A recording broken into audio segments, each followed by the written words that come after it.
Welcome to yet another episode. All right, this is part 2. I already talked about part 1, and to keep you up to speed, on part 1 I was explaining to you how to build an N20. So we started about what you can do without opening up the engine, and on this part 2 we are going to talk about what to expect and what to look for when you are building the engine and you are to this stage of building an N20.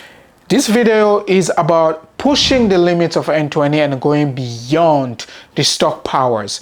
We have seen people making 400 horsepower, 350 horsepower on BMW N20.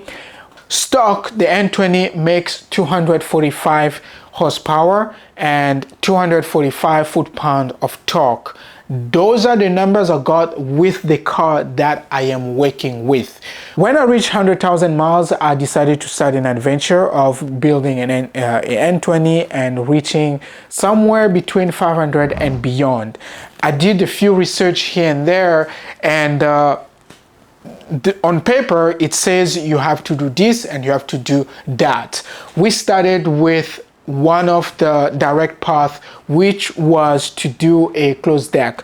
We did the closed deck, we took it to the shop, they did a closed deck, we went to get the engine, we brought it back, we put it on the, we assembled the engine, but unfortunately we started noticing the coolant was mixing with the oil, and I went into a rabbit hole figuring out what was going on.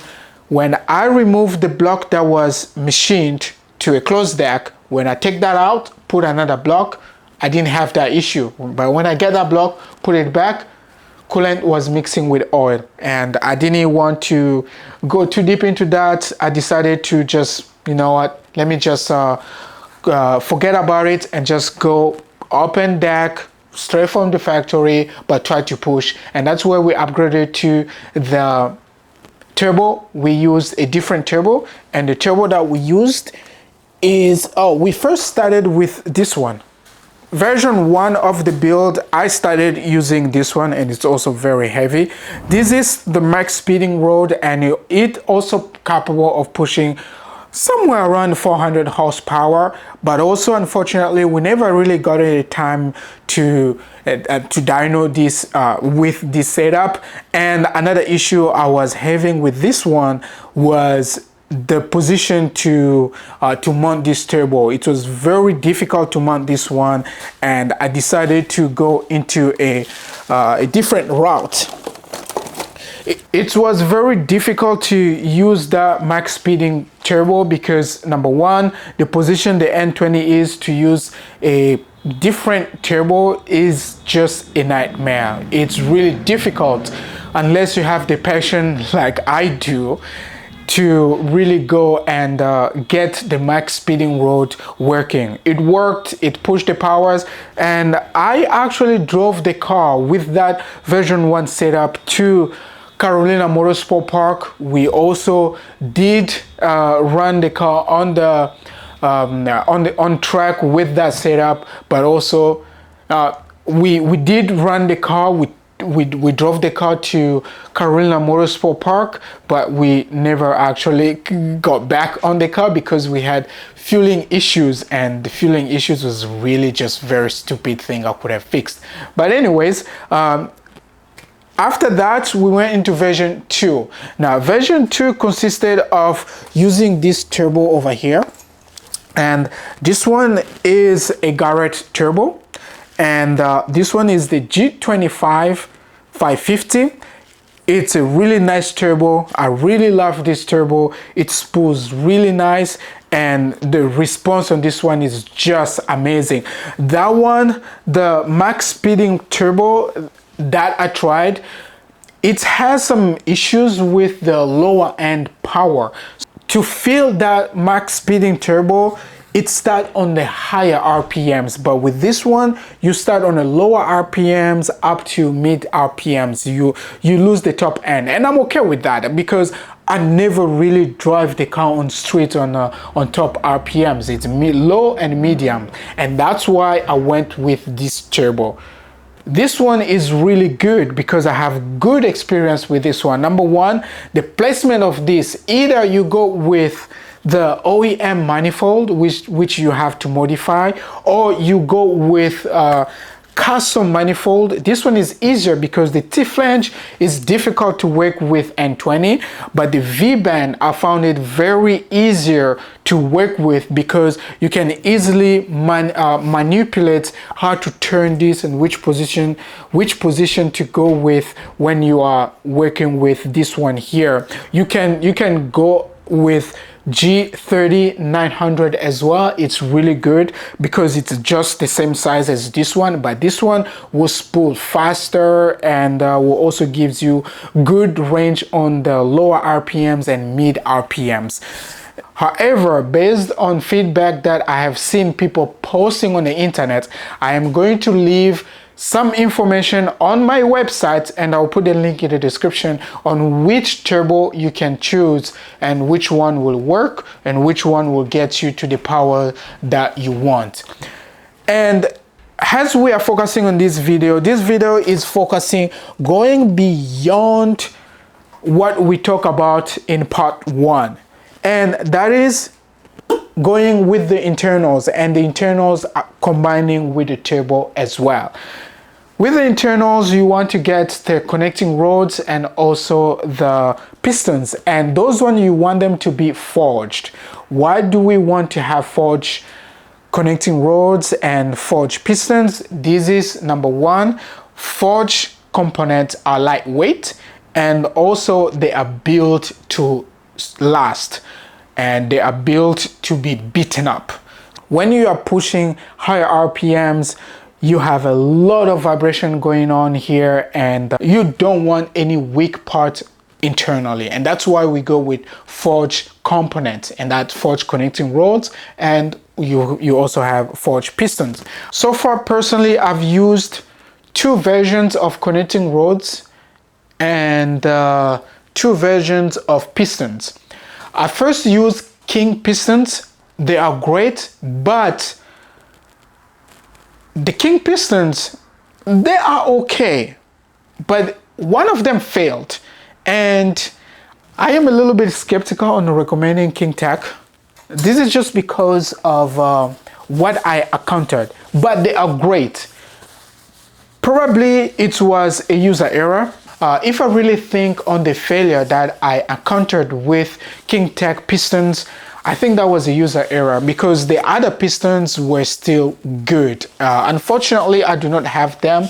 I was looking if I have anything around me, but I don't, because I did send them to the machine shop. Right now, as we're speaking, I sent another block to the machine shop so that they can machine the block to convert it into a closed deck. I have not given up on the closed deck. We are still going with the closed deck. I hope you're following so far, and if you are lost or you're feeling lost, leave a comment below, ask questions, I will answer them. I always answer questions. When it comes to choosing the connecting rods, I've gone with 2 versions of these already. I've used King Tech Racing, which is this one here that I'm holding, and I have used max speeding rods. One thing I noticed is that King Tech, they are too large. I don't like them because I do not want to make a modification on the block. If the machine shop already finished the job, I don't want to do the job again. Because I already paid so much, I don't want bring it here, make some other modification, which is typical. You can do that if you have time. I did it on the other machine to create a clearance, and when I was doing a clearance, I made a mistake of shoving off this one, and that's why this one, it's always there as a display. I shoved it, but it's wrong. You cannot modify this without machining them. So what I mean is that this has to be balanced, and I made a mistake of shoving it here, and that's why I never used it again. Coming from the factory, this part is too large, and because it's too large, I was trying to shove it off. and I told where I got it, which is from King Tech. I told them, hey, I was choving oil. They said, no, you don't do that unless you take it to the machine and you balance it properly, because when you chove it here, you have to chove it there also, and you balance it properly. That's how you you work with this. So I made that mistake, and this one have became just a display, and I had to buy another one. But anyways, that error was fixed. I decided to go with max speeding rods, connecting rods. Those ones, the ones that I got, they are so good that they are plug and play. I don't need to do any machining again. I don't need to notch the block. And that's the term. I don't have to notch the block to create clearance. They already have clearance out of the box, which is really, really good. So I am going to use those one on the newer version that I am going to rebuild very soon. Stay tuned with that, because I am going to show you how we go about rebuilding the closed deck again. Let's talk about the crankshaft.